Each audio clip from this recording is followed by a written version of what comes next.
c'est une opportunité par rapport, encore une fois, au prix très élevé que les Algériens et les Algériens avaient l'habitude de payer pendant la saison estivale. Maintenant, ce qu'on essaie de comprendre, ce qu'on va essayer de vous expliquer, que l'Algérie en soi, il n'est pas normal que Air Algérie vende des billets aussi chers. Il n'a pas besoin réellement de faire des formules et des promotions pour baisser les prix. Que Air Algérie elle a tous les atouts, si elle était bien gérée, et si elle était vraiment, elle avait une bonne stratégie commerciale, une bonne stratégie de management, Air Algérie pourrait depuis longtemps, et pourrait non seulement pratiquer des prix comme ce qu'elle propose dans la formule OSRA, à longueur d'année et pendant plusieurs saisons estivales. Comment ça se passe? Qu'est-ce qui détermine, comment les compagnies aériennes déterminent la valeur de leurs billets d'avion? Il y a bien sûr les taxes qu'il faut rajouter. Il y a des taxes aéroportuaires, il y a des taxes d'atterrissage, il y a des taxes que les compagnies aériennes doivent payer pour les aéroports ou là, dans les pays où ils doivent opérer. Air Algérie ne doit pas payer des taxes en France pour les autorités aéroportuaires et les autorités françaises parce qu'elle doit opérer, elle traverse le ciel français, et elle atterrit et elle prend des passagers depuis le territoire français, donc elle paye des taxes. Ça, c'est des taxes que toutes les compagnies doivent payer. Elle حساب le poids de l'avion, les capacités de transport de l'avion et le nombre des liaisons aériennes, le nombre de vols et le nombre de liaisons, c'est-à-dire le nombre de dessertes aériennes qui connectent, que demande cette compagnie pour assurer ou là, pour desservir chaque jour, là, par mois ou là, par année. Les compagnies aériennes ont ce qu'on appelle le coût pour déterminer vraiment la valeur de leur billet d'avion. Ils ont un critère. C'est un indicateur. Cet indicateur s'appelle le coût au siège kilomètre offert. Le coût au siège kilomètre offert. C'est quoi? En français, on l'appelle le CSQ. En anglais, on l'appelle le casque. Le casque, le CASK. Le casque Hada, le CSQ en français. Le casque en anglais, c'est le mot, vous savez, on est dans le transport aérien comme dans beaucoup de secteurs de business, beaucoup d'activités économiques, c'est l'anglais qui domine, donc on parle de casque. Le casque, c'est le principal indicateur qui permet de comparer les compagnies aériennes et qui permet d'identifier ou de trouver ou d'expliquer la rentabilité des compagnies aériennes ou d'expliquer les défaillances ou les faillites des compagnies aériennes.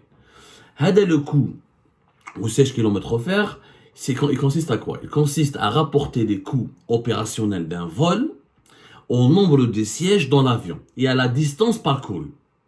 C'est-à-dire que pour une compagnie aérienne, pour déterminer la valeur le prix de son billet d'avion, elle prend les coûts opérationnels d'un vol, le fuel, le kérosène, l'entretien de l'avion, le nettoyage de l'avion, l'entretien mécanique de l'avion, etc.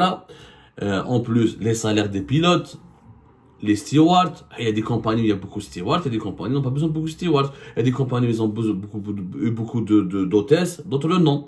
Là, il y a des compagnies qui payent très bien leurs pilotes, il y a des compagnies qui payent mal leurs pilotes. Donc, il y a aussi des coûts opérationnels d'un vol. Ensuite, il y a le nombre de sièges, la taille de l'avion. L'avion, s'il est grand, s'il est petit, un avion de 150 passagers, c'est pas un avion de 300 passagers et quelques. C'est un avion de 200 et quelques passagers, c'est pas un avion de moins de 100 passagers. Des exemples. Et la distance parcourue. C'est le principal indicateur pour calculer les prix utilisés par les compagnies aériennes. Dans ce monde du transport aérien, qu'est-ce qu'on dit? On dit que plus le casque est moins le casque il est élevé, moins il est élevé, plus une compagnie aérienne peut gagner de l'argent et elle peut proposer des billets d'avion pas chers. Nous un exemple. En Europe, par exemple, une compagnie qui met EasyJet, elle peut proposer un casque à 6 centimes. 6 centimes pour une distance de 1000 km, par exemple. C'est quand même incroyable.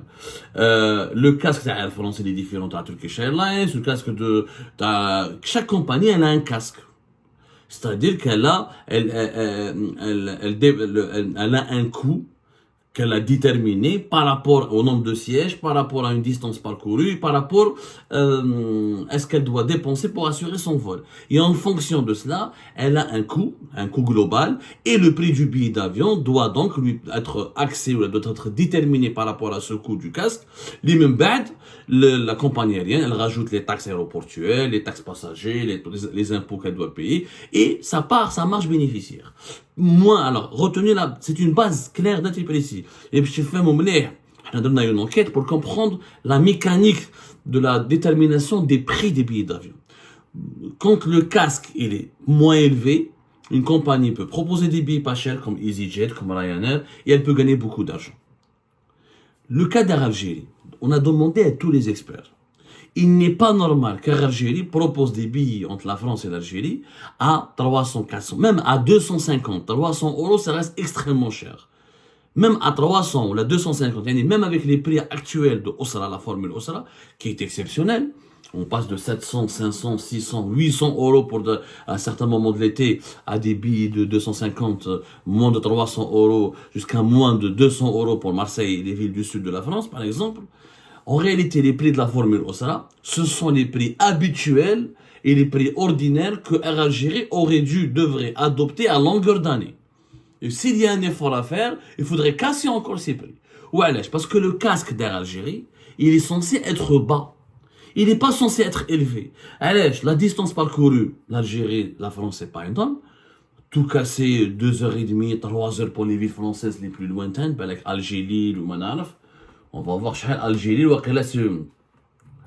Alger-Lille, durée de vol, là c'est le vol le plus...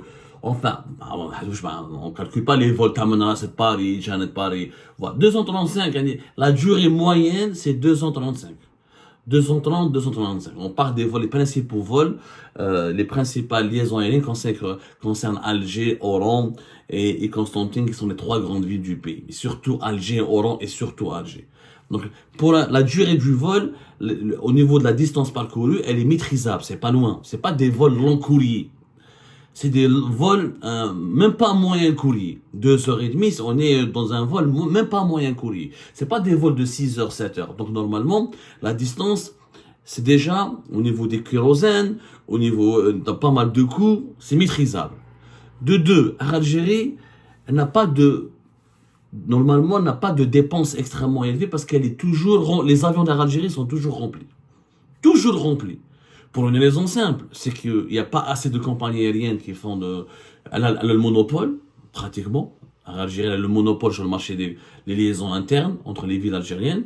Et elle est dans une situation de monopole parce qu'en Algérie, elle n'a qu'un seul concurrent, c'est ACD Airlines pour les vols internationaux.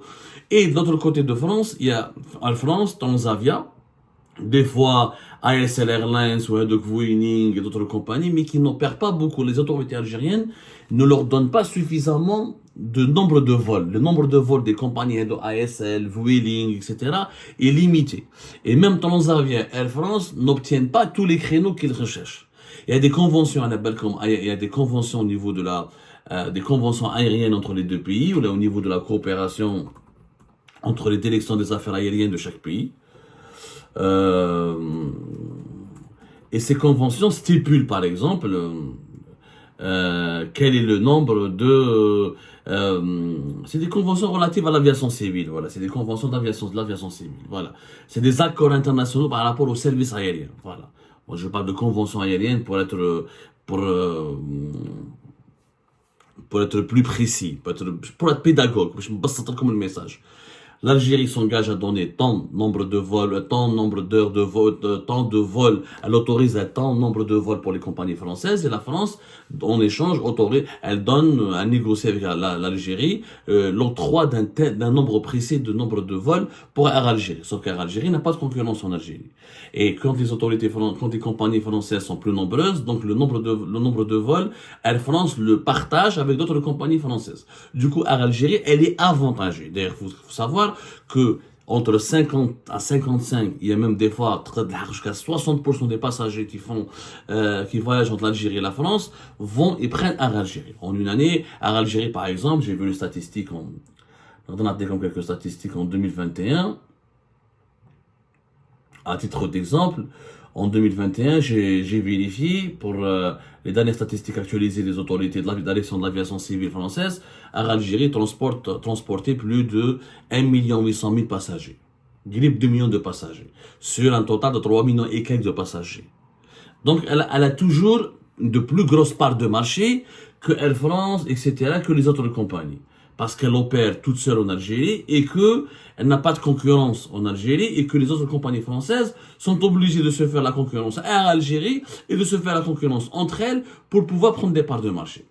Donc, un marché qui est offert pour Algérie Les coûts sont maîtrisables. Et tous les experts du transport aérien, une compagnie qui a un taux de remplissage élevé, le casque il est bas. Il y a toujours des passagers, elle a toujours des clients qui achètent. Elle domine pratiquement le marché. Donc, il n'est pas normal qu'une cette compagnie souffre du point de vue financier. Elle est toujours censée être rentable. Maintenant, le problème d'Air Algérie. Pourquoi ces billets sont chers? Un, parce qu'elle a trop d'employés, 10 000 employés.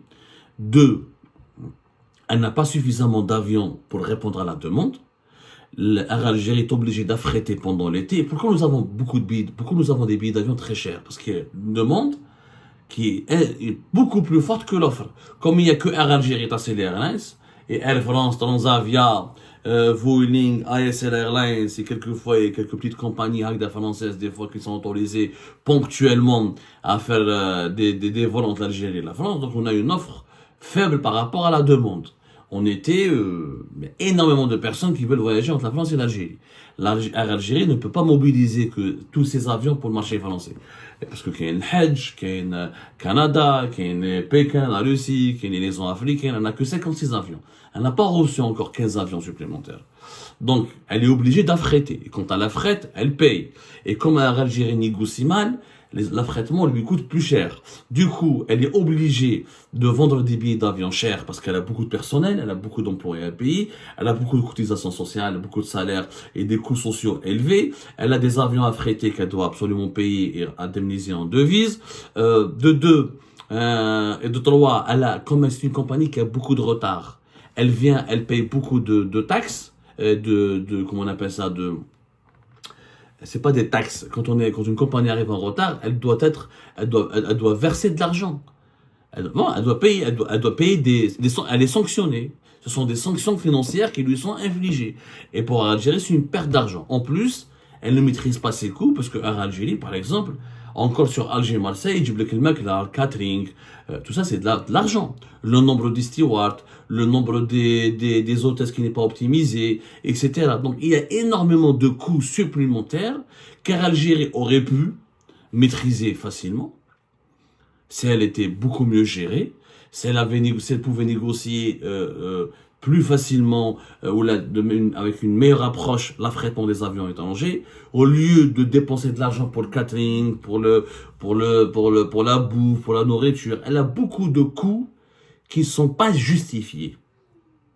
Il n'y en a pas d'avion pour satisfaire l'immense demande. Elle est toute seule dans le marché. Du coup, le cascade qui est bas, et les managers d'Algérie ne le voient pas, mais ils regardent leurs statistiques, leur comptabilité, et ils sont obligés à chaque fois d'augmenter les billets d'avion pour rattraper les coûts.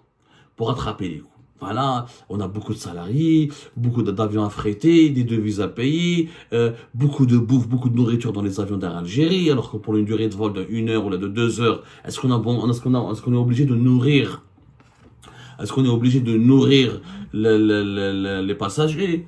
En réalité, Air Algérie, c'est une compagnie qui dépense beaucoup, qui veut donner l'impression que c'est une compagnie prestigieuse, une compagnie de classe de business, ou là, une compagnie assez rutilante, ou là, elle va offrir des services à forte valeur ajoutée qu'elle n'a pas les moyens de se payer. Et c'est pour cette raison qu'elle est obligée, chaque saison estivale, de proposer des billets très chers.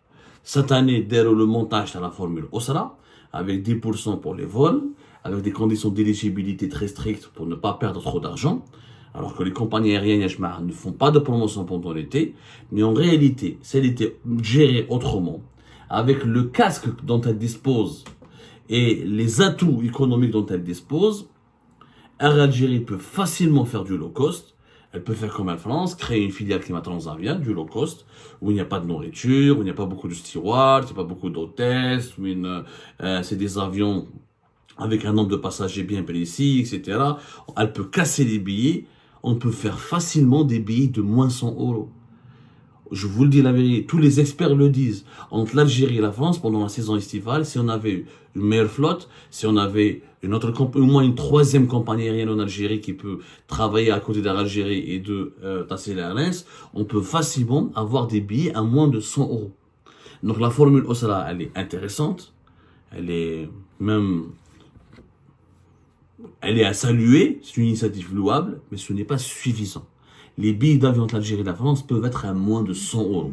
Si réellement la compagnie aérienne Air Algérie était mieux gérée, s'il y avait une troisième compagnie qui pouvait faire du low cost, et si on avait une meilleure maîtrise des coûts, et une meilleure étude du marché et des besoins de la clientèle qui voyage entre la France et l'Algérie, on pourrait facilement avoir des billets d'avion à moins de 100 euros.